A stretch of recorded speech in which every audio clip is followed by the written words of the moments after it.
And so for your wedding that is happening in August, what does that look like? What precautions are we going to have to take for a wedding that does, assuming that does happen? And what does social distancing look like?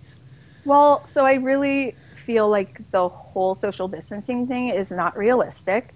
How do you have a cocktail hour 6 feet apart? How do you, if you take a 6 foot round table and you're supposed to be 6 feet from the person next to you, you just sit two people at the table, like across from each other. You know what I mean? It's like I get what they're saying, but I kind of feel like it's not realistic, and I don't know how they're going to control that.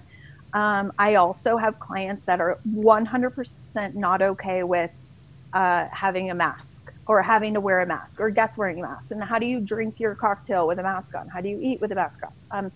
It's just, I feel like if I were planning my own wedding and I had to go through all of those measures, there's no way. I would push it until all of that stuff was gone.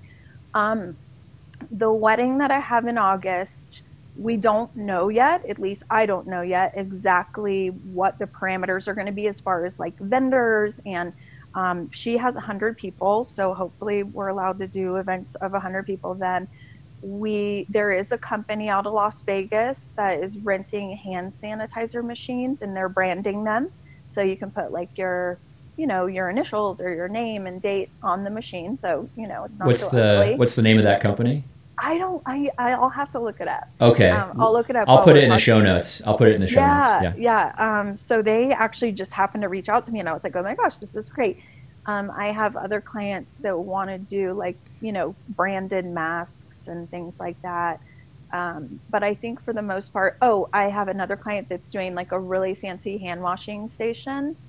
Just setting up like a little mobile hand washing thing. So, we're doing all of the things that we're supposed to do. It's just so awkward. And honestly, wearing a mask is very uncomfortable. I do it, but for a long period of time, like 6-7 hours at a wedding, it's like not the most comfortable thing. So that's what we're going to do. I could get a call today that she wants to postpone. Like I said, every day is so different. But those are the things, that we're trying to do. And I think as a vendor, a planner, I'm in a lot of forums and groups and things, and there's a lot of planners that don't feel safe, and they're like, I'm sorry, I can't do your wedding. I would imagine that in that scenario too, if people aren't wearing masks, I mean, who's going to enforce that? Does that fall on the planners, or does that fall on the venue, or is it just sort of up to what the group has decided collectively, the wedding group? I'm curious who's going to enforce that.